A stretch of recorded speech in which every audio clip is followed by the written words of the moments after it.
A continuación, dialogaremos sobre un tema muy interesante, la monitoría hemodinámica en gestantes. Cuando nosotros estudiamos monitorización hemodinámica y pretendemos investigar sobre monitoría hemodinámica en pacientes en embarazo, nos enfrentamos a un panorama complejo. Cuando revisamos los textos clásicos de monitoría hemodinámica, como el libro de Pinsky, vemos que no hay capítulos dedicados a esta población especial. Y cuando revisamos bases de datos, encontramos algunos artículos que son revisiones narrativas o encontramos algunos estudios, pero la evidencia sólida es poco contundente.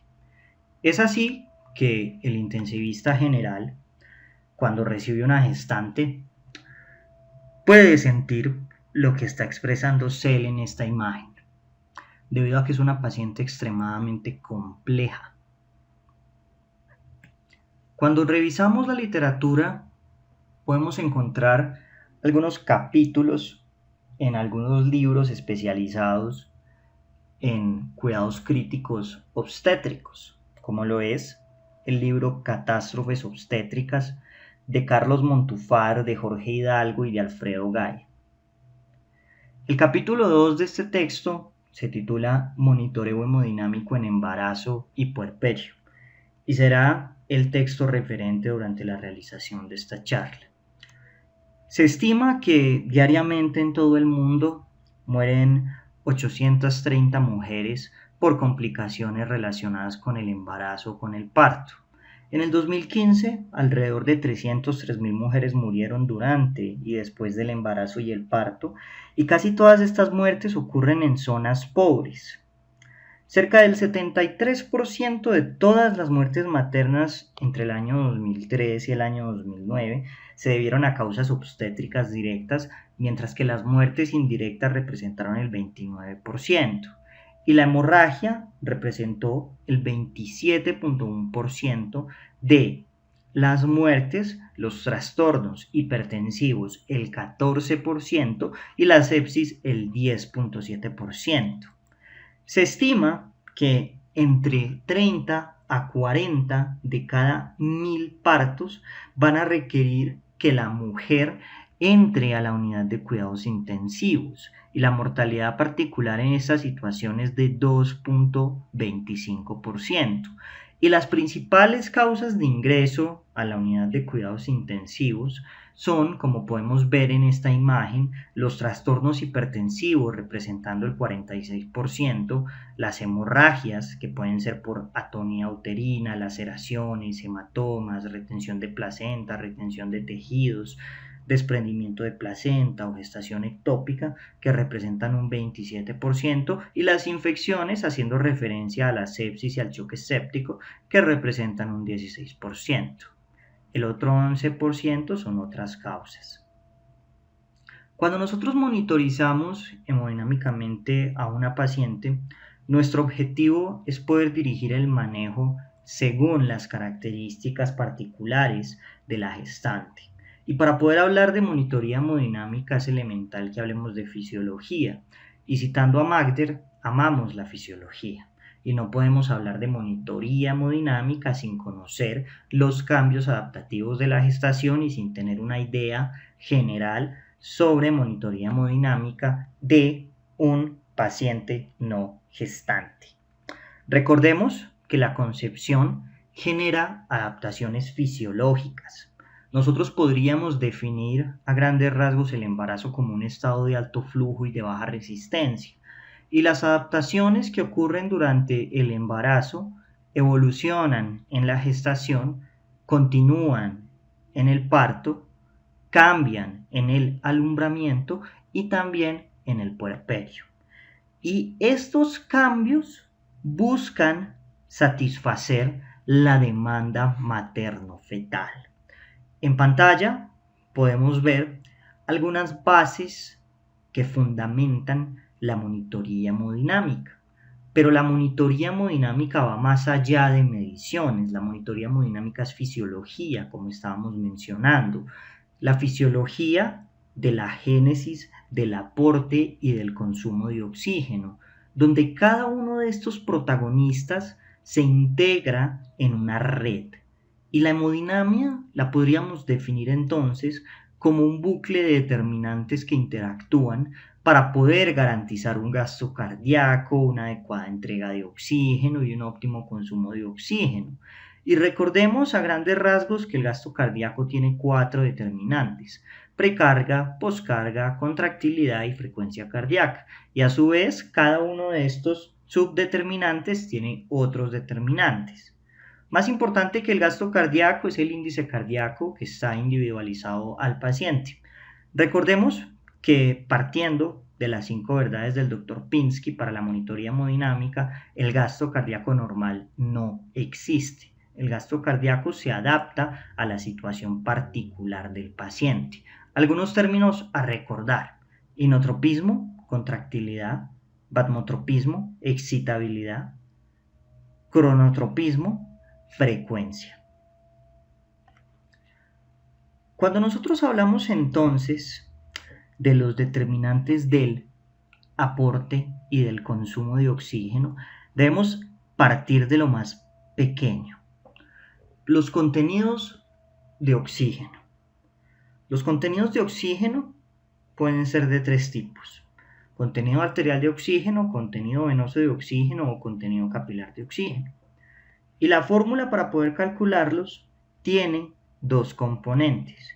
El primer componente, que hace referencia a el oxígeno unido a la hemoglobina, y el segundo, que hace referencia al oxígeno libre.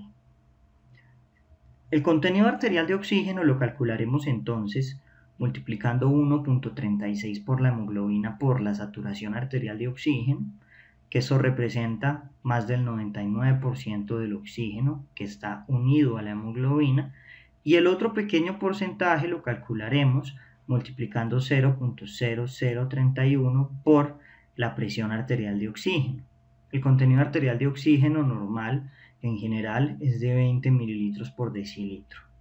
El contenido venoso de oxígeno lo calcularemos a razón de 1.36 multiplicado por la hemoglobina multiplicado por la saturación venosa de oxígeno, y a esto le sumamos 0.0031 por la presión venosa de oxígeno. En promedio es de 15 mililitros decilitro, y el contenido capilar de oxígeno será entonces 1.36 multiplicado por la hemoglobina multiplicado por 1, porque en teoría a nivel del capilar la saturación es del 100%, más 0.0031 multiplicado por la presión alveolar de oxígeno. En promedio, el contenido capilar de oxígeno es de 22 mililitros por decilitro. Conociendo el contenido arterial y el contenido venoso de oxígeno, podemos calcular el delta arteriovenoso, que no será más que la diferencia entre el contenido arterial y el contenido venoso de oxígeno. En condiciones de normalidad está en torno a 4.5 a 5.5 mililitros decilitro. También, conociendo esto, podemos calcular la tasa de extracción, que la tasa de extracción de oxígeno va a ser igual al delta arteriovenoso de oxígeno sobre el contenido arterial de oxígeno multiplicado por 100, y debe ser menor del 30%. Y conociendo los contenidos capilares y los otros 2 contenidos, el venoso y el arterial, podemos calcular el shunt o el QSQT, que el QSQT va a ser igual al contenido capilar de oxígeno menos el contenido arterial de oxígeno sobre el contenido capilar de oxígeno menos el contenido venoso de oxígeno multiplicado por 100, y debe ser menor del 10%. Habíamos hablado previamente del gasto cardíaco. Recuerden que el índice cardíaco es igual a el gasto cardíaco sobre la superficie corporal. Suele encontrarse en torno a 2.2 a 4.4 litros minuto por metro cuadrado, y la superficie corporal la calcularemos multiplicando el peso por 0.02 y sumándole 0.4.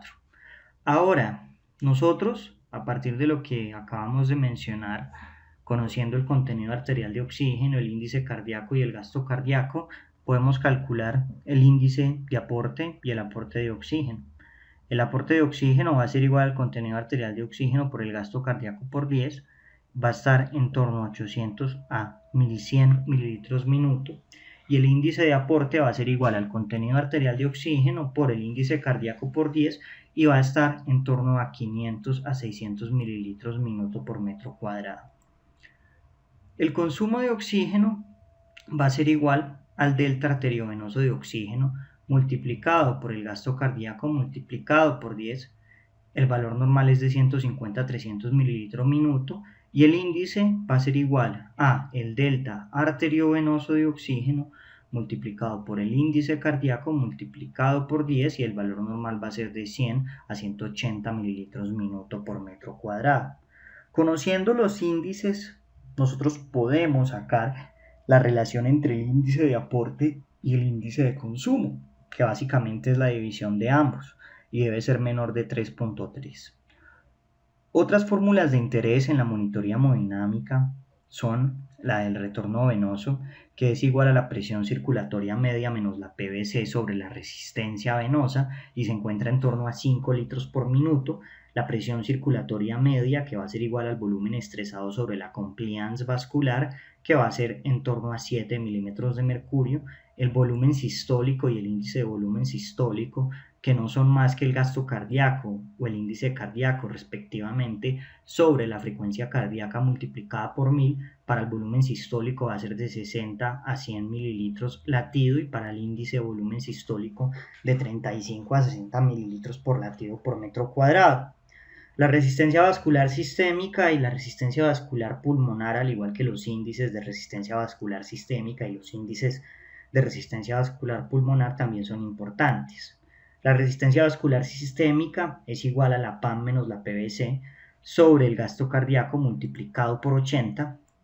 El valor normal es de 800 a 1200 dinas por segundo por centímetro a la 5 y el índice va a ser la PAM menos la PVC sobre el índice cardíaco por 80 y el valor normal va a ser de 2000 a 2400 dinas por segundo por centímetro a la 5 metro cuadrado. La resistencia vascular pulmonar va a ser entonces igual a la presión pulmonar media menos la presión en cuña pulmonar sobre el gasto cardíaco multiplicado por 80 y el valor normal va a ser de 200 dinas por segundo por centímetro a la 5. El índice de resistencia vascular pulmonar va a ser igual a la presión pulmonar media menos la presión en cuña pulmonar sobre el índice cardíaco multiplicado por 80 y el valor normal va a ser de 250 a 280 dinas por segundo por centímetro a la 5 por metro cuadrado. Es importante hablar del índice de trabajo del ventrículo derecho y del índice de trabajo del ventrículo izquierdo. El índice de trabajo del ventrículo derecho va a ser igual al índice de volumen sistólico multiplicado por la presión pulmonar media menos la PVC multiplicado por 0.0136 y va a ser igual a 5 a 10 gramos por metro cuadrado por latido. Y el índice de trabajo del ventrículo izquierdo será igual al índice de volumen sistólico multiplicado por la PAM menos la PCP o la presión en cuña multiplicado por 0.0136 y va a ser igual a 50 a 62 gramos por metro cuadrado por latido y el índice de poder cardíaco va a ser igual a la PAM multiplicado por el índice cardíaco multiplicado por 0.022 y el valor normal va a ser de 0.5 a 0.8.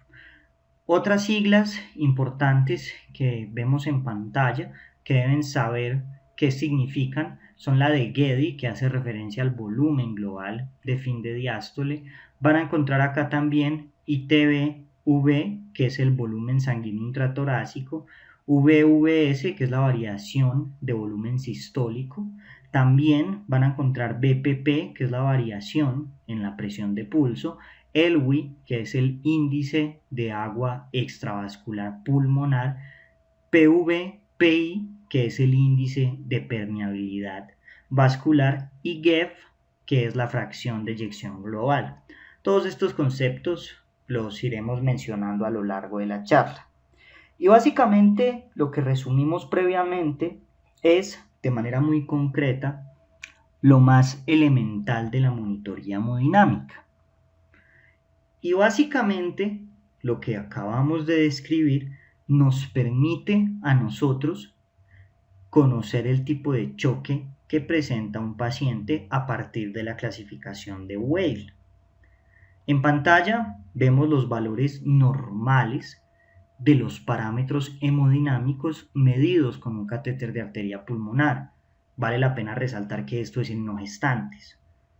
En general, una persona tiene una presión de aurícula derecha o una PVC de 0 a 6 milímetros de mercurio, una presión del ventrículo derecho de 25 para la sistólica y de 0 a 6 para la diastólica, una presión de la arteria pulmonar de 25 para la sistólica y de 6 a 12 para la diastólica, una presión de enclavamiento de la arteria pulmonar, una presión capilar de 6 a 12 milímetros de mercurio, un gasto cardíaco entre 4 a 8 o un índice cardíaco entre 2.5 a 4, pero recordemos que el gasto cardíaco puede ser superior si el paciente está en un estado de hiperdinamia, por ejemplo, si el paciente hizo mucho ejercicio, si el paciente está asustado, etcétera, etcétera, y va a seguir siendo considerado como algo normal. La saturación venosa de oxígeno, que en general está por encima del 65%, aunque hay que tener mucho cuidado con este parámetro, y otros parámetros que se pueden identificar a través del catéter de arteria pulmonar son las resistencias vasculares sistémicas, las resistencias vasculares pulmonares, la fracción de eyección, etcétera, etcétera. Y a partir de esto nosotros podemos clasificar los choques según la clasificación de Weil, que es una clasificación de 1974. El paciente con un choque hipovolémico, según esta clasificación, va a tener una PVC baja, va a tener un índice cardíaco bajo, va a tener una resistencia vascular sistémica mayor de 1500 y va a tener una resistencia vascular pulmonar menor de 250. El paciente con un choque obstructivo y con un choque cardiogénico va a tener en general una PVC, una presión de la aurícula derecha elevada, va a tener un índice cardíaco que, como ustedes pueden ver, va a ser bajo, tanto en el choque cardiogénico como en el taponamiento cardíaco, la embolia pulmonar, mientras que las resistencias vasculares sistémicas y las resistencias vasculares pulmonares pueden encontrarse elevadas, por ejemplo en el caso de la embolia pulmonar. El choque distributivo, que el ejemplo por excelencia es el séptico, que tiene una fase hiperdinámica y tiene luego una fase hipodinámica que precede a la muerte, se caracteriza por PVCs normales o bajas, se caracteriza por índices cardíacos o gastos cardíacos elevados, sobre todo si el paciente está en un estadio hiperdinámico, y unas resistencias vasculares sistémicas y unas resistencias vasculares pulmonares bajas. Ahora, esto no sirve en gestantes, esto sirve en población normal. ¿Y por qué? Básicamente porque las gestantes, podemos concluir, son otro mundo. Tienen cambios fisiológicos que hacen que sea una población única. Y es por ello que nosotros debemos adaptar todos estos conocimientos de monitoría hemodinámica general a la paciente en embarazo. En pantalla podemos apreciar un artículo de Pérez Calatayud, muy interesante, publicado en el año 2017, donde podemos ver los valores que esperaríamos encontrar en una paciente dentro de este grupo poblacional, censados a través de modalidades de monitoreo hemodinámico no invasivo o mínimamente invasivo. Vamos a discutir todo esto más adelante. Entonces recordemos que el embarazo se caracteriza por cambios fisiológicos. Ya habíamos mencionado que el embarazo es un estado de alto flujo pero de baja resistencia. Y debemos hablar entonces de varios aspectos, empezando con el volumen plasmático. Recordemos que el volumen sanguíneo materno aumenta hasta 1.600 mililitros en una gestación única y hasta 2.000 mililitros en una gestación múltiple. Y 1.300 mililitros se deben a un incremento en el volumen plasmático y 400 mililitros a un aumento de la masa globular. Y esto empieza desde la semana 12 hasta la semana 32 a 34. En la semana 32, el volumen sanguíneo aumenta hasta un 50% y este aumento en el volumen plasmático sobre la masa globular explica por qué ocurre una anemia fisiológica dilucional durante la gestación. Recordemos que los valores de hemoglobina para poder hablar de anemia en la gestante son distintos dependiendo del trimestre en cuestión. Durante el segundo y el tercer trimestre, el hematocrito se encuentra entre 31.9 a 36.5%. Y para el embarazo a término, la concentración de hemoglobina media es de 12.5 gramos por decilitro. Una semana luego del parto, el volumen disminuye a 2 litros y la diuresis aumenta.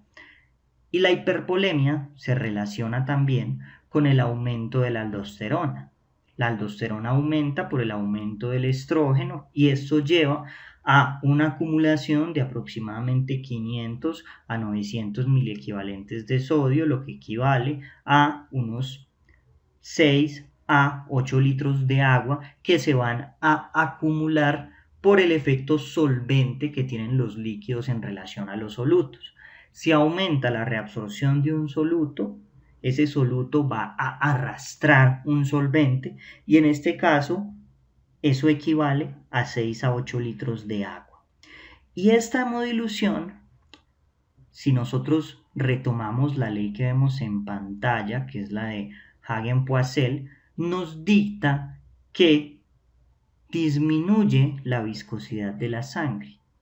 Y si disminuye la viscosidad de la sangre, ustedes pueden ver que el flujo va a ser directamente proporcional al delta de las presiones y el radio a la cuarta potencia e inversamente proporcional a la longitud y la viscosidad, por lo cual si la hemodilución disminuye la viscosidad de la sangre, va a beneficiarse la circulación útero-placentaria. De hecho, los niveles bajos de volumen plasmático se han asociado, según varios autores, con un mayor riesgo de desarrollar preeclampsia y otras condiciones patológicas.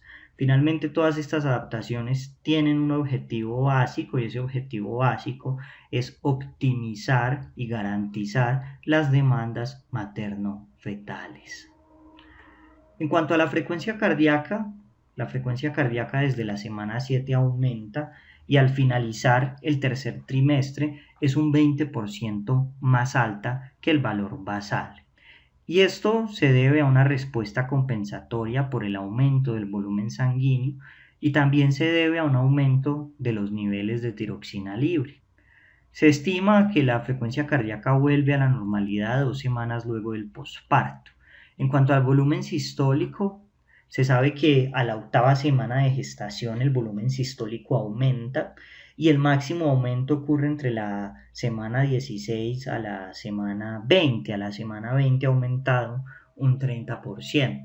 Si aumenta el volumen sistólico y si aumenta la frecuencia cardíaca como determinantes del gasto cardíaco, vamos a esperar un aumento del gasto cardíaco. Y en efecto, el gasto cardíaco aumenta desde la semana 10 de gestación y al final del segundo trimestre es un 50% más alto que el valor normal.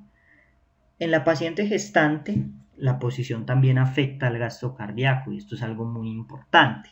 Resulta que en supino el útero comprime la vena cava y también la aorta, y si comprime la vena cava disminuye la precarga y si comprime la aorta aumenta la poscarga, por lo cual se va a disminuir el retorno venoso y también debido al aumento de la poscarga por la compresión a nivel de la aorta, el gasto cardíaco va a disminuir en un 20 a 30%.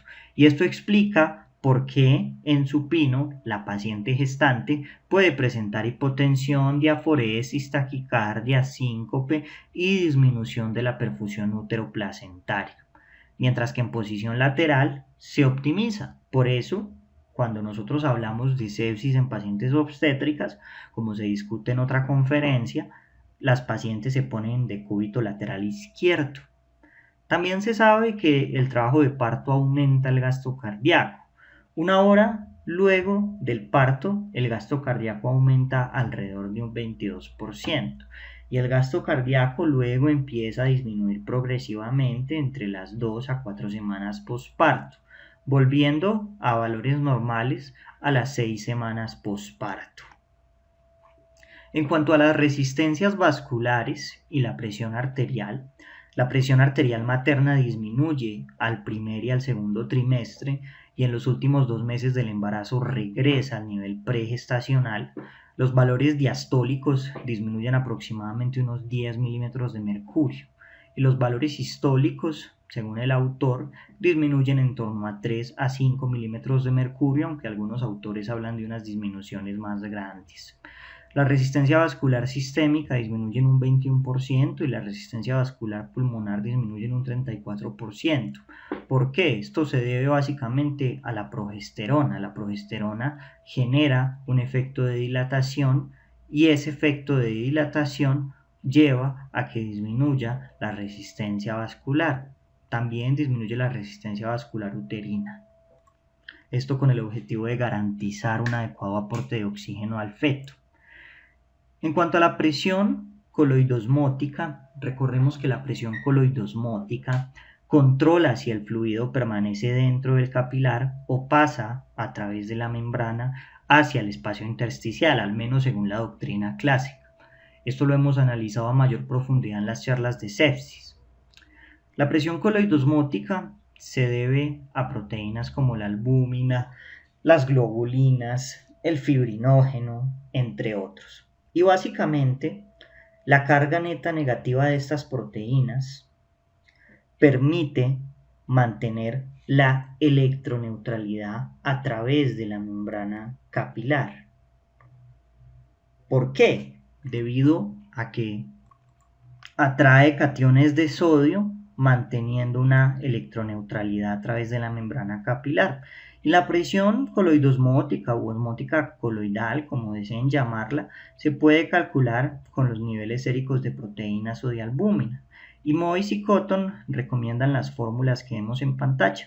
5.21 multiplicado por la proteína sérica total menos 11.4 u 8.1 multiplicado por la albúmina sérica menos 8.2. La presión osmótica coloidal disminuye en el embarazo. Y esto se debe a la hemodilución que ocurre durante todo el periodo del embarazo. En el postparto disminuye, si el postparto es vaginal, unos 500 mililitros y si es por cesárea, unos 1000 mililitros. La preeclampsia, la sepsis, entre otras entidades, también se asocian con una reducción de la presión coloidosmótica y en la práctica, la presión hidrostática capilar se mide a nivel de la vasculatura pulmonar a través de la presión en cuña capilar pulmonar. ¿Y esto por qué es importante? Porque entre más baja sea la presión coloidosmótica y más alta sea la presión en cuña pulmonar, es más probable que el exceso de líquido atraviese la membrana. Y esto se debe a una alteración en el gradiente de presión oncótica y de presión en cuña. Cuando el gradiente es pequeño, aumenta la posibilidad de edema.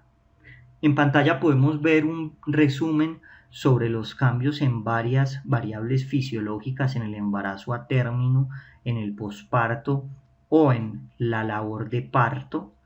Vemos que el gasto cardíaco se incrementa entre un 30 a un 50% en embarazos a término, el volumen sanguíneo también, la frecuencia cardíaca se incrementa entre 15 a 20 latidos por minuto, la presión arterial disminuye de 5 a 10 milímetros de mercurio, las resistencias vasculares sistémicas disminuyen, aumenta el consumo de oxígeno un 20%, aumenta la masa de eritrocitos o de células rojas, pero también aumenta el volumen, por lo cual se genera una anemia dilucional. Para el momento de la labor de parto, el gasto cardíaco se ha incrementado un 50%. Y en el momento del posparto, vemos que se puede incrementar en los siguientes 15 a 20 minutos entre un 60 a un 80%. Ahora, en el embarazo se afecta el contenido, la afinidad, la entrega y el consumo de oxígeno. Un estudio que estamos realizando precisamente se fundamenta en ello y posiblemente cuando lo culminemos hablaremos a mayor profundidad de él. Pero en aras de esta charla, en el embarazo se afecta el contenido, la afinidad, la entrega y el consumo de oxígeno. En cuanto a la afinidad de oxígeno, el embarazo básicamente afecta la curva de disociación de la oxihemoglobina, desplaza la curva materna hacia la derecha, por lo cual el oxígeno se libera más rápido, mientras que la curva fetal se desplaza hacia la izquierda, por lo cual la hemoglobina es más afín por el oxígeno. Tenemos básicamente dos sistemas en uno que interactúan, y esto es algo muy interesante, y desde un apartado fisiológico es sumamente bonito. En cuanto al aporte de oxígeno, el aporte de oxígeno aumenta porque se incrementa el gasto cardíaco. Ya vimos que se incrementan hasta un 50%. De igual forma, el consumo de oxígeno también aumenta considerablemente durante el embarazo. Esto lo podemos apreciar básicamente a través de la curva de consumo y aporte de oxígeno. En conclusión, el embarazo se asocia con múltiples cambios hemodinámicos. Y hace 30 años Clark describió que las gestantes tenían una disminución en la resistencia vascular sistémica cercana al 21%, la resistencia vascular pulmonar del 34% y la presión coloidosmótica oncótica del 14%. Esto ya lo habíamos mencionado, pero vamos a enunciarlo debido a que en pantalla están los datos.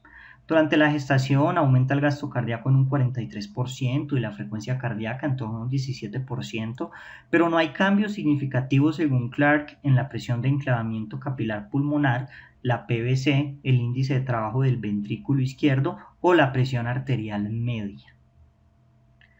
Robson y colaboradores publicaron un estudio longitudinal de hemodinamia materna a través de Doppler y de ecocardiografía. Para ese estudio participaron 13 mujeres sanas, y se realizaron mediciones 2 veces antes de la concepción y cada mes durante el embarazo y después del parto.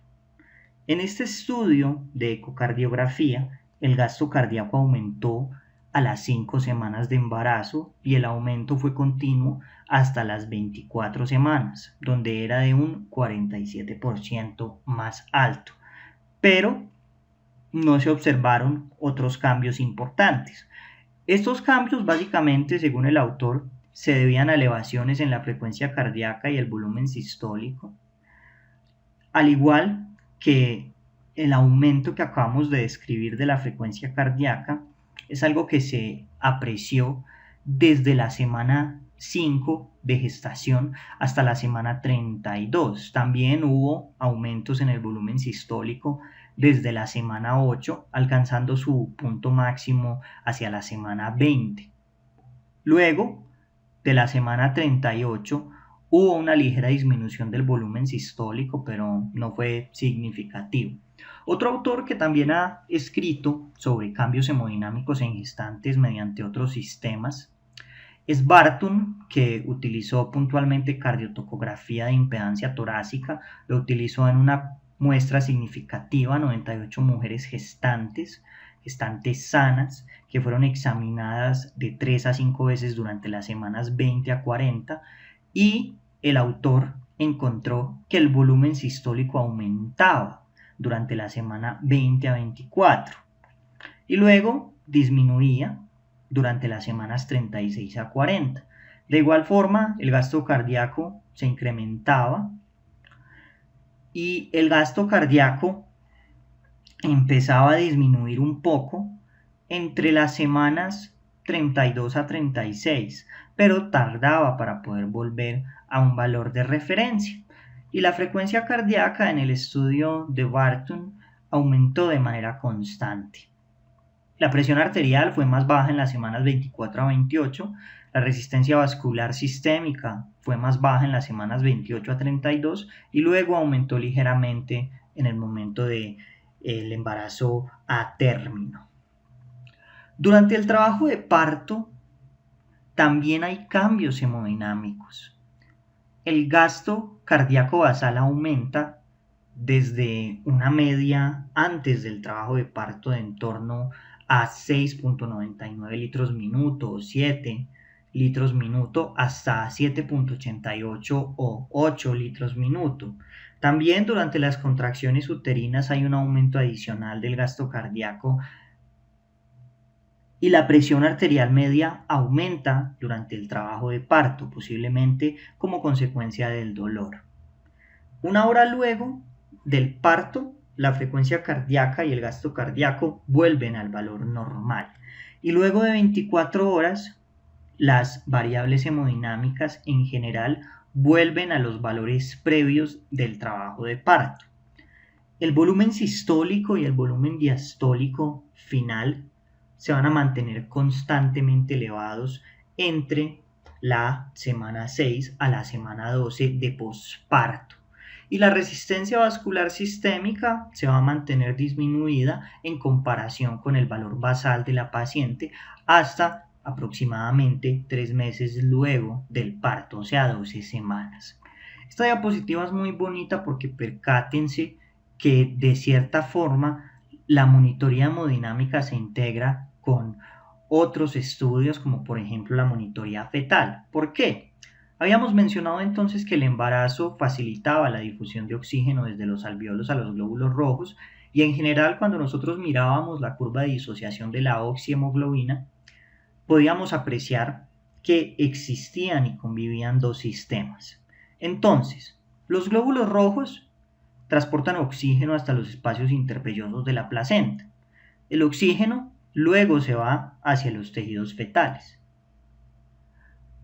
Debemos recordar que la hemoglobina fetal es más afín al oxígeno y durante la gestación la hemoglobina materna entrega más fácilmente el oxígeno. Pero resulta que cada uno de estos pasos va disminuyendo la presión parcial de oxígeno. Y el principal determinante de la presión parcial de oxígeno venosa umbilical va a ser la presión parcial de oxígeno venosa uterina.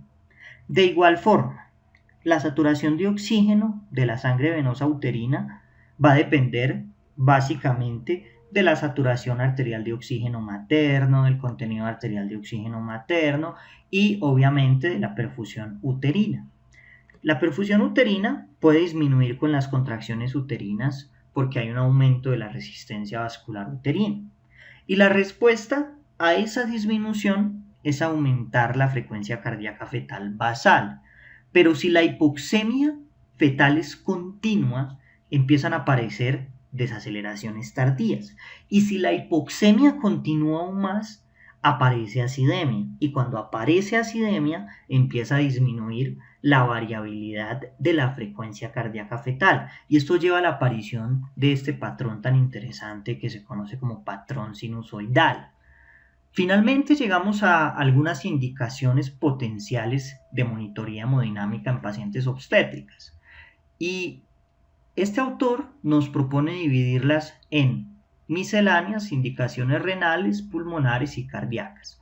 Cardíacas como enfermedad valvular cardíaca severa como una estenosis aórtica o mitral asociada con hipertensión pulmonar, una cardiomiopatía con una reducción de la fracción de eyección, colapso cardiovascular súbito. También existen algunas indicaciones pulmonares como SDRA con requerimientos de presión al final de la expiración de más de 15 milímetros de mercurio, enfermedad pulmonar severa con hipertensión pulmonar secundaria, edema pulmonar asociado con preeclampsia con signos de severidad. Hay indicaciones renales como liguria persistente a pesar de una adecuada resucitación con fluidos o noxas misceláneas como el choque séptico refractario o los pacientes con requerimiento de vasopresores. Y existen algunas poblaciones maternas que están en mayor riesgo de llegar a requerir monitorización hemodinámica. Por ejemplo, las pacientes gestantes que tengan circulación de Fontan, las pacientes que tengan válvulas mecánicas, los pacientes con un antecedente de hipertensión pulmonar, los pacientes con una disfunción ventricular severa, por ejemplo, que tengan una fracción de eyección del ventrículo izquierdo menor del 30% o que tengan clases funcionales NIJAS 3 y 4, las pacientes con una estenosis mitral severa sintomática, las pacientes con una estenosis aórtica severa sintomática, las féminas con síndrome de Eisenmenger, entre otros. Cuando nosotros hablamos de los tipos de monitoría hemodinámica, la monitoría hemodinámica la podemos dividir en no invasiva, como ecocardiografía, bioimpedancia y bioreactancia, mínimamente invasiva, como lo son los dispositivos calibrados de contorno de pulso, como el LiDCO, que funciona con litio, como lo veremos más adelante, o aquellos que funcionan con termodilución transpulmonar, como el Volum-View EV 1000, e invasivos como el catéter de arteria pulmonar, que sigue representando el gold estándar. El catéter de arteria pulmonar, pese a su invasividad, es el gold estándar de la monitoría hemodinámica y se coloca mediante un acceso central que puede ser yugular, que puede ser subclavio o que puede ser baraquial. Como ven en pantalla, el catéter tiene varios lúmenes, varios puertos para poder inyectar y también para poder tomar muestras. Tiene un termistor y tiene un balón en el extremo donde tengo el cursor. El catéter de arteria pulmonar mide la presión venosa central, la presión de la arteria pulmonar y la presión en cuña capilar pulmonar. Y el gasto cardíaco lo mide por termodilución basándose en la ley de la conservación de energía. La ley de la conservación de energía, si nos remontamos a la física, aplica para sistemas cerrados y dicta que la energía no se crea ni se destruye, la energía se transforma. Y la energía total de un sistema se puede calcular sumando la energía cinética, la energía potencial y la energía interna del sistema. Para poder calcular el gasto cardíaco, básicamente se inyecta un bolo de 5 a 10 mililitros de un líquido a temperatura conocida, puede ser a temperatura ambiente o fría, pero se debe conocer la temperatura, y el gasto cardíaco se deduce a partir de la ecuación modificada de Stewart-Hamilton, que la podemos ver en pantalla, donde TB va a representar la temperatura de la sangre, TI va a representar la temperatura inyectada, VI va a representar el volumen inyectado. Lo que podemos apreciar aquí va a ser el área bajo la curva de termodilución, donde K va a ser la constante de corrección, que la constante de corrección va a depender del peso y va a depender también de la temperatura de la sangre y del inyectable. Para poder calcular el gasto cardíaco se hacen de 3 a 5 mediciones y estas se promedian. Ahora, cuando nosotros nos remontamos a la historia de la monitoría hemodinámica en gestantes, vemos que todo empieza con el catéter de arteria pulmonar y hay algunos estudios clásicos que debemos mencionar de carácter obligatorio. En el año 1980, Benedetti describió el uso de catéter de arteria pulmonar por primera vez en pacientes embarazadas, en 10 pacientes con preeclampsia grave. En 1989, Clark publicó un estudio con 10 mujeres embarazadas entre 36 a 38 semanas y repitió las mediciones entre 11 a 13 semanas luego y las comparó con pacientes no gestantes. Ese es un estudio clásico que describe la hemodinamia de gestantes y tiene unos datos compatibles con lo que hemos mencionado previamente. A grandes rasgos, cambios notorios: un aumento en el gasto cardíaco, una disminución de la resistencia vascular sistémica y pulmonar, una leve disminución de la presión oncótica, un aumento discreto del índice de trabajo sistólico del ventrículo izquierdo, entre otros. En 1988, Cotton publica un estudio en el que describe los cambios hemodinámicos en 45 pacientes con preeclampsia. Como ustedes pueden ver, las pacientes preeclámpticas tienen unos valores de presión arterial sistólica más elevado en relación al grupo de control. De igual forma, es importante mencionar que en este estudio, que también es un clásico, Cotton no logró clasificar fácilmente a las pacientes preeclánticas en un solo patrón hemodinámico, porque realmente la preeclampsia es una patología muy heterogénea y si se estudia desde la fisiopatología y se estudia desde la hemodinamia, es una enfermedad extremadamente compleja. De hecho, no es como se creía hasta hace pocos años, un error, por decirlo así, en el proceso de placentación, que durante muchas décadas se creyó eso. La preeclampsia es algo mucho más complejo y al parecer la preeclampsia es un grupo de trastornos que hacen parte de una misma familia, que hemodinámicamente se comportan de maneras variopintas. Retomando, en este estudio la mayoría de los pacientes tenían índices de resistencia vascular sistémica entre normales y elevados, o sea, lo contrario a lo fisiológico. El embarazo normal es un estado de baja resistencia y de alto volumen. En la preeclampsia la resistencia está normal o la resistencia está elevada. De igual forma, la mayoría de los pacientes del estudio de Cotton tenían índices cardíacos normales o altos, tenían presiones en cuña y tenían también una función ventricular izquierda normal o que podía ser hiperdinámica. Y la gravedad de la hipertensión se atribuía en gran medida, como podemos ver aquí subrayado, principalmente al componente sistólico, según lo que afirmaba Cotton. En el análisis de la curva de Starling, que es lo que vemos en pantalla, vemos que todos los pacientes tenían una función ventricular que era normal o hiperdinámica. La mayoría tenían una función que podríamos describir como hiperdinámica. Otros aspectos del catéter de arteria pulmonar que son importantes y que vale la pena comentarlos, trayendo a colación unos estudios clásicos de los cuidados intensivos, como por ejemplo el Pacman y el Escape. Estudios que decían que la utilización de catéter de arteria pulmonar no tenía impacto sobre la mortalidad.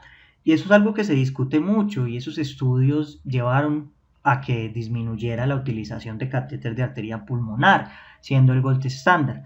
Finalmente, el catéter de arteria pulmonar no es un tratamiento. El catéter de arteria pulmonar nos da unos datos para interpretarlo y a partir de dicha interpretación y a partir de entender dichos datos y poder clasificar al paciente adecuadamente en un tipo de choque, las conductas se modifican. Por lo cual, no es idóneo hablar que el catéter de arteria pulmonar tiene un efecto sobre la mortalidad. No, no es lo correcto. Lo correcto sería hablar que el catéter de arteria pulmonar puede o no puede modificar conductas. Y precisamente para allá voy. Hay una revisión de 14 estudios que realizó Nolan sobre catéter de arteria pulmonar que demostró que el 64.3% de los catéteres de arteria pulmonar se utilizaban en pacientes preeclámpticas o en pacientes eclámpticas cuando hablábamos de utilización de catéter de arteria pulmonar en población gestante. Pero, según esta revisión, en ninguno de los estudios que se incluyó, el catéter de arteria pulmonar tuvo un efecto significativo sobre el manejo.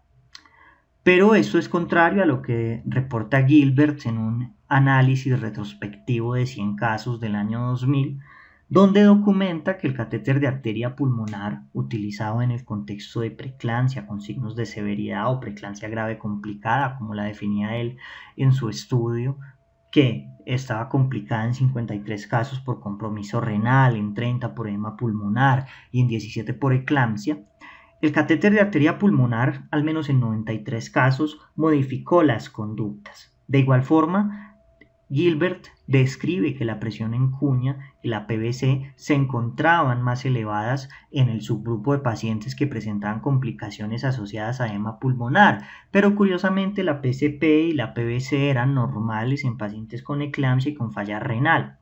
De igual forma, 4 pacientes de este estudio tuvieron complicaciones relacionadas con el catéter de arteria pulmonar.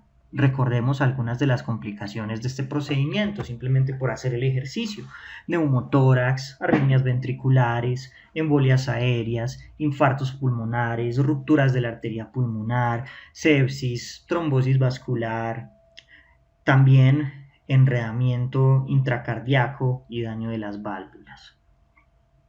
Como enunciamos, las pacientes con edema pulmonar tienen algo muy interesante cuando nosotros hablamos de parámetros hemodinámicos en pacientes preclámpticas, y es que las pacientes que alcanzan a tener compromiso pulmonar dado por un edema pulmonar tienen niveles de PVC o de presión de aurícula derecha y de PCP o presión en cuña mayor en relación a otros grupos poblacionales, mientras que las pacientes eclámpticas se caracterizan en relación a otros por tener unos niveles de resistencia vascular sistémica, como vemos acá, más elevados. Aquí vemos que son de 1572 más o menos 279 en relación con 1348 más o menos 103 y 1218 más o menos 76 para falla renal y para edema pulmonar. Continuamos hablando de otros métodos de monitorización. Entonces hablamos de los dispositivos calibrados de contorno de pulso. Ya habíamos mencionado que algunos funcionaban por termodilución transpulmonar y otro por análisis de contorno de pulso y de presión sanguínea. El contorno de pulso se basa básicamente en el análisis de las formas de onda de presión en una arteria periférica y calcula los cambios predichos en el contorno de la onda de pulso para poder estimar el volumen sistólico y el gasto cardíaco. Y estos dispositivos pueden ser calibrados o no calibrados. Tenemos varios ejemplos que van a funcionar de manera diferente, pero con un mismo principio. Empezamos con el Volume View y con el sistema PICO. Estos dos utilizan termodilución transpulmonar y requieren una línea venosa central y una línea arterial que puede ser braquial, axilar, radial o femoral.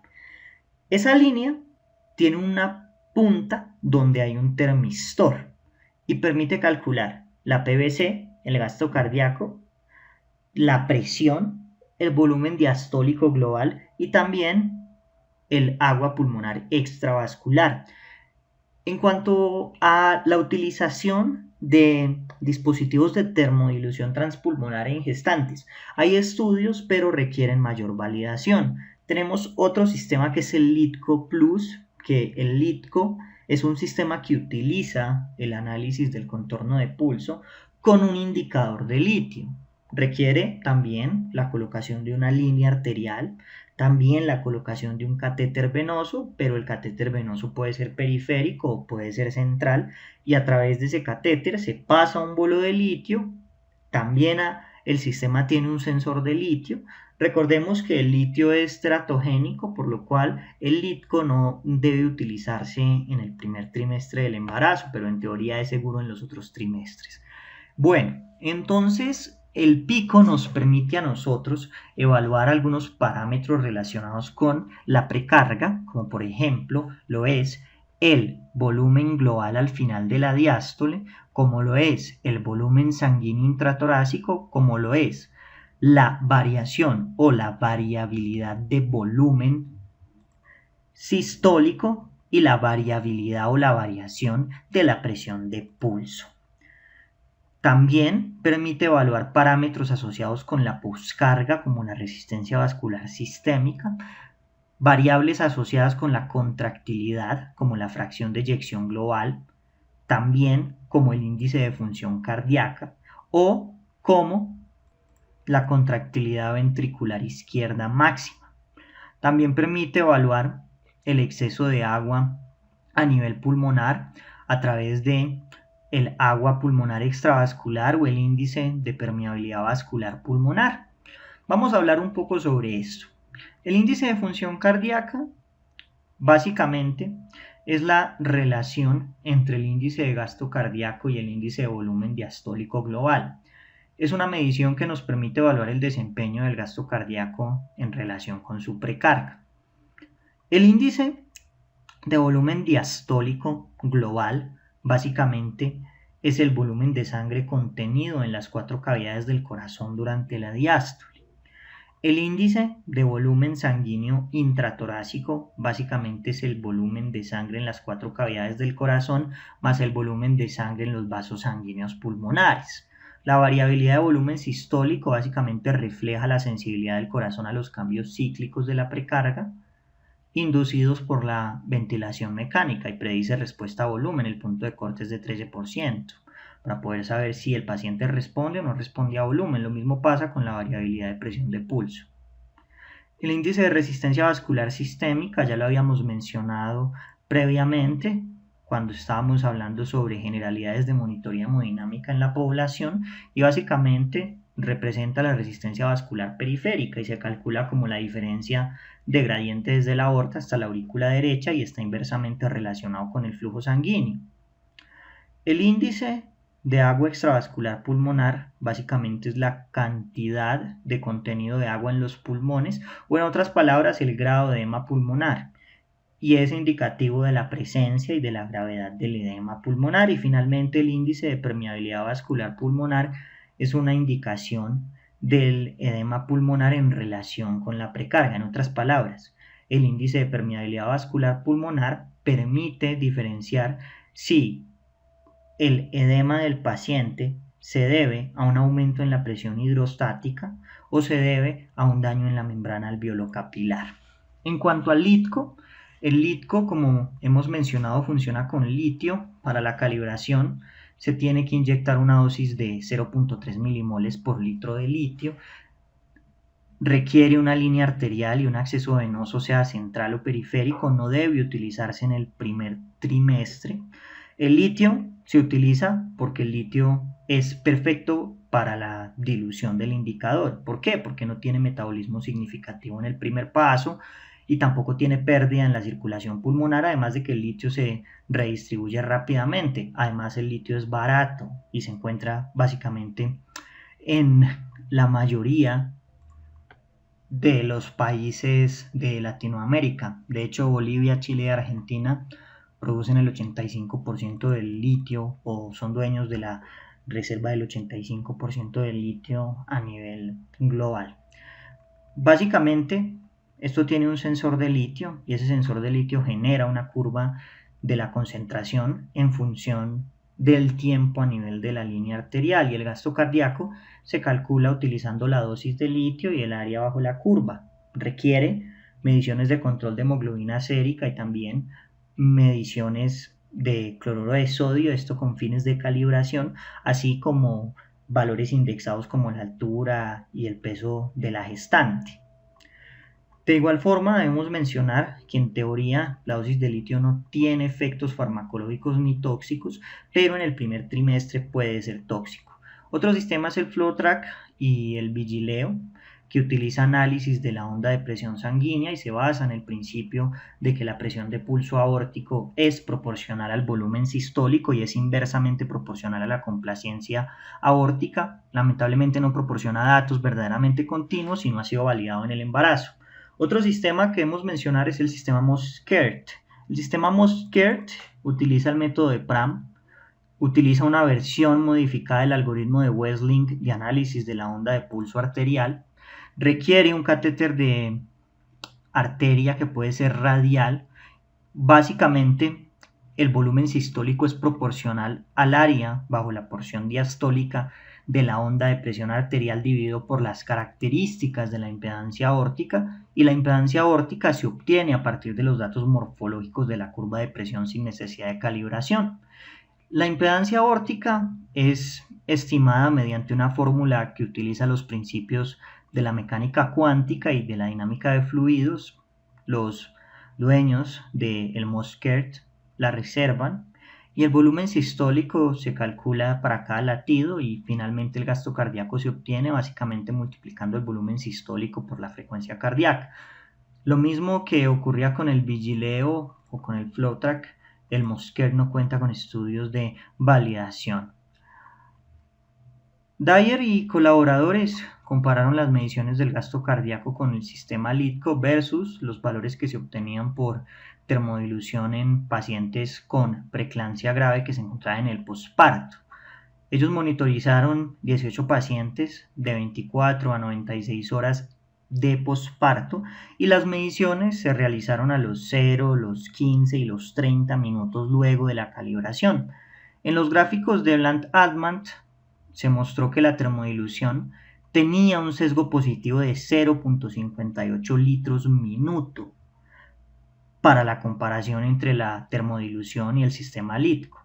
Y la termodilución mostró un sesgo positivo de 0.58 tras la calibración venosa central, pero después de la calibración venosa periférica no hubo un sesgo significativo. Otro sistema es el NICO. El sistema NICO básicamente funciona a partir del principio de Fick y utiliza como indicador el CO2, como vemos en pantalla.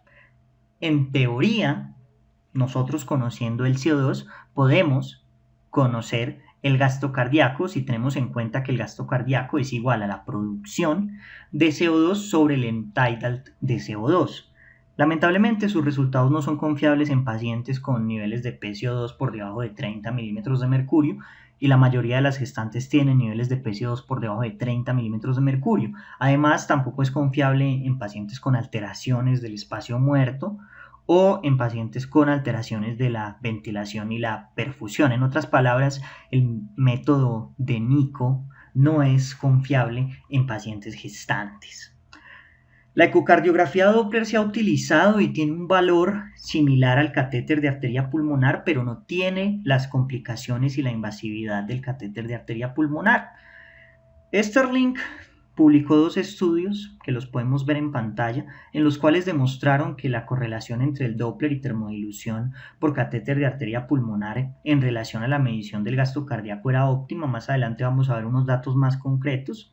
Y en el año 1994, Belfort y colaboradores evaluó la correlación entre el Doppler y la ecocardiografía y las mediciones hemodinámicas invasivas hechas con catéter de arteria pulmonar. Esto lo hizo en 11 pacientes obstétricas críticamente enfermas y mostraron que había una adecuada correlación. Posteriormente, Belfort hizo otro estudio de ecocardiografía y Doppler en población obstétrica y en general la ecocardiografía se asoció con buenos resultados. Ustedes pueden apreciar que en general la ecocardiografía Doppler tiene una buena correlación en relación a otros métodos, tanto para el volumen sistólico, estamos hablando de 98%, gasto cardíaco de 98%, la correlación, índice cardíaco de 96%, presión de llenado de ventrículo izquierdo de 79%, presión sistólica de la arteria pulmonar de 0.85% y presión auricular derecha de 0.86%. Otro sistema es el USCOM. El USCOM es un sistema que utiliza una sonda de ultrasonido que se coloca a la altura de la escotadura supraesternal o a nivel paraesternal y busca flujos sanguíneos máximos a la altura del tracto de salida de la válvula aórtica y de la pulmonar y obtiene el gasto cardíaco y también las resistencias vasculares. Puede utilizarse intraparto, puede utilizarse en transoperatorios, tiene una curva de aprendizaje rápida, no requiere calibración, lamentablemente es operador dependiente, al igual que la ecocardiografía, no es continuo y no está validado en pacientes con valvulopatía severa, pero es una alternativa. También están los sistemas de bioimpedancia y de bioreactancia, no requieren un entrenamiento específico. En el año 1989, Masaki y colaboradores realizaron una comparación entre bioimpedancia eléctrica torácica y catéter de arteria pulmonar. Ese estudio lo realizaron en 11 mujeres embarazadas, 9 pacientes completaron el estudio y en general hubo un adecuado acuerdo entre los dos métodos. Debemos mencionar en este punto el sistema NICOM, no el sistema NICO que lo habíamos mencionado previamente, que es el de dióxido de carbono, sino el sistema NICOM con M al final. El sistema NICOM funciona con parches que se ponen en el tórax y que analizan cambios en la amplitud y la frecuencia de los impulsos eléctricos que están pasando por allí por la variación del volumen sanguíneo que ocurre durante el ciclo cardíaco y a partir de eso calcula el gasto cardíaco, calcula el volumen de variabilidad sistólico, calcula las resistencias vasculares sistémicas y también calcula el índice de transporte de oxígeno. En la literatura también van a encontrar el brazalete de dedo. El brazalete de dedo tiene muchos inconvenientes. Es un método que sí es no invasivo, mide la presión arterial de forma continua a través de un manguito inflable alrededor del índice o del dedo medio, y básicamente los cambios en el diámetro se miden con un fotopletismógrafo infrarrojo que está integrado en el manguito del dedo, y el manguito del dedo es capaz de mantener constantemente el diámetro de las arterias sujetándolas, aplicando dinámicamente una contrapresión durante todo el ciclo cardíaco, y es capaz de medir la presión arterial. Sin embargo, a pesar de que puede medir la presión arterial, puede medir también la variabilidad de presión de pulso. Es poco validado, no se puede utilizar en pacientes con hipoperfusión severa, no se puede utilizar en pacientes en choque, no se puede utilizar en pacientes críticamente enfermos, y tiene un riesgo de generar necrosis distal en los pacientes hipoperfundidos. Es un método que realmente no es muy bueno. En pantalla vemos el ClearSight. Hay un estudio de Duclos del año 2018, fue un estudio que intentó evaluar la validez del ClearSight para poder monitorizar gasto cardíaco y volumen sistólico, comparándolo con ecocardiografía transtorácica durante el tercer trimestre del embarazo en 44 embarazadas, y encontró que la concordancia entre el ClearSight y las otras mediciones no estaban en un rango aceptable. Hay otros sistemas como el ModFlow Netfing, que analiza de forma no invasiva la presión de pulso utilizando pletismografía fotoeléctrica en combinación con un manguito inflable en el dedo, y calcula el gasto cardíaco a través de monitorización continua de la presión arterial y el análisis del contorno de onda de pulso. Esto lo hace basándose en el análisis del área de la onda de presión sistólica y en el modelo de los 3 elementos de Winskell, individualizado pues para cada paciente. En teoría obtiene el gasto cardíaco continuo, el volumen sistólico, la resistencia vascular sistémica y el índice de contractilidad del ventrículo izquierdo, pero estos carecen de validación. Finalmente, vamos a hablar de perfiles hemodinámicos en preeclampsia y en sepsis. Entonces vamos a empezar mencionando un estudio de Cotton, que lo habíamos mencionado previamente, del año 1988, un estudio con 45 mujeres con preeclampsia y eclampsia, en las cuales se puso un catéter de arteria pulmonar, y este estudio encontró que las pacientes no pueden ser categorizadas en un patrón hemodinámico específico. El 69% tenía índices cardíacos normales, el 20% tenía índices cardíacos elevados y el 11% tenían unos valores bajos. El 71% tenían unos índices de resistencia vascular sistémica elevado, y la mayoría de las pacientes restantes tenían valores altos normales. El 53% tenían presiones en cuña capilares pulmonares en rango normal, un 31% tenían unas presiones en cuña capilar pulmonar por encima de 12 y un 16% tenían valores bajos. El 80% de las pacientes tenían una función ventricular izquierda que era hiperddinámica y las otras normales. Ya habíamos visto previamente la curva. En la literatura sí se han descrito distintos perfiles hemodinámicos en la preeclampsia, sobre todo si la preeclampsia es de inicio temprano o tardío. La de inicio temprano, al parecer, está mediada por una disfunción placentaria, mientras que la de inicio tardío parece relacionarse con factores constitucionales maternos que se asocian con síndrome metabólico y también con anomalías en la función vascular.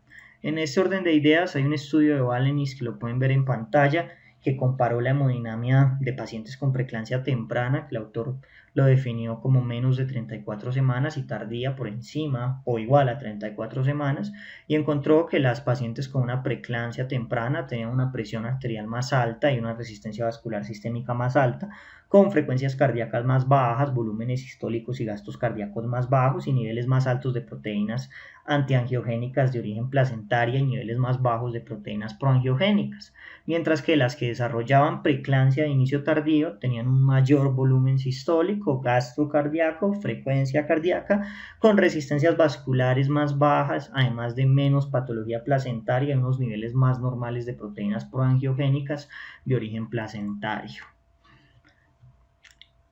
McLaughlin hizo un estudio en el que reclutó 26 mujeres embarazadas normotensas con alto riesgo de desarrollar hipertensión y 20 mujeres sanas, y utilizó bioreactancia transtorácica e identificó 3 grupos de pacientes. Pacientes con bajo riesgo de hipertensión, que son mujeres con un perfil hemodinámico de alto volumen y baja resistencia, con niveles normales de proteínas angiogénicas circulantes y presión arterial materna normal. Pacientes con riesgo moderado de hipertensión, que son mujeres con un perfil hemodinámico de menor volumen y mayor resistencia en comparación con el grupo 1 de bajo riesgo, con niveles más altos de SFLT1 y niveles de presión arterial y peso al nacer más bajo, y con alto riesgo de hipertensión, que es un perfil hemodinámico de bajo volumen y alta resistencia, con un perfil elevado de proteínas antiangiogénicas y niveles más altos de la presión arterial. Finalmente, la resistencia periférica total fue el parámetro de distinción más significativo, seguido de los factores de crecimiento placentario y del gasto cardíaco. Miranda y colaboradores hizo un estudio observacional prospectivo en Cartagena, Colombia, precisamente por eso traigo a colación este trabajo. Reclutó 30 mujeres embarazadas con preeclampsia, utilizó bioreactancia y encontró que la preeclampsia con una resistencia vascular sistémica elevada tenía parámetros hemodinámicos peores que las que tenían resistencias vasculares sistémicas normales y tenían un gasto cardíaco, un volumen sistólico y un índice de entrega de oxígeno más bajo en comparación con los controles. También encontró que la preeclampsia con resistencias vasculares sistémicas elevadas tenía una tendencia hacia tener niveles más altos de péptido natriurético cerebral y una estancia hospitalaria más larga, y los recién nacidos tenían un menor peso al nacer. Todo esto ha llevado a que se sugieran tratamientos guiados por perfiles. Por ejemplo, Cornet sugiere la nicardipina intravenosa a partir de un estudio que realizó en 10 mujeres con preeclampsia con criterios de severidad, y mostró que la nicardipina intravenosa tenía una reducción significativa de la presión arterial media y la resistencia vascular sistémica, y elevaba la frecuencia cardíaca y aumentaba el gasto cardíaco en 1.55 litros minuto, sin afectar la perfusión uteroplacentaria ni fetal. Escardo, en un estudio realizado en 10 mujeres preclánticas, mostró que el nifedipino oral disminuía la PAM, aumentaba el índice cardíaco y no tenía efectos significativos sobre el índice de volumen sistólico ni sobre la frecuencia cardíaca. Sterling mostró que el atenolol disminuía la incidencia de preeclampsia de inicio tardío en pacientes nulíparas que tuviesen un estado hiperdinámico de alto gasto cardíaco en comparación con el placebo, 18 versus 3.8%. Y Stott, en un estudio con 134 embarazadas con hipertensión que fueron tratadas con labetalol y que fueron monitorizadas con bioreactancia, mostró que las mujeres que no respondían al labetalol tenían más probabilidades de ser de etnia negra y de tener presiones arteriales, resistencias vasculares más altas y frecuencias cardíacas y gastos cardíacos más bajos. Además, dieron a luz significativamente antes a bebés con un peso fetal al nacer más bajo, tuvieron el doble de probabilidades de desarrollar preeclampsia y más de 10 veces de desarrollar hipertensión grave. En cuanto a la sepsis, el tema es mucho más peliagudo en el sentido de que existe menos información, y para culminar esta charla traje estos dos estudios con sus respectivas conclusiones, empezando con el de Lee de 1988, que mostró que las embarazadas con choque séptico eran pacientes que a menudo tenían un perfil hemodinámico que, al igual que en la población general, se caracteriza por una resistencia vascular sistémica reducida y una función miocárdica deprimida. El problema es que per se el embarazo disminuye las resistencias, entonces es muy complicado saber cuándo esa disminución de las resistencias se debe al embarazo normal o cuándo se debe realmente a una yuxtaposición del choque séptico, y un estudio de Joseph del 2009 que mostró que las gestantes con sepsis podían tener PVCs elevadas, PAM reducidas y saturaciones centrales de oxígeno venoso que podían ser relativamente altas en un embarazo normal. El aumento de los niveles de saturación central venosa de oxígeno es un indicativo que tenemos que tomar con cuidado. ¿Por qué? Porque puede indicarnos que la célula está entrando en disoxia citopática y eso es terrible. Finalmente, para concluir, faltan estudios sobre la utilidad de la monitoría hemodinámica en la sepsis obstétrica. Muchas gracias.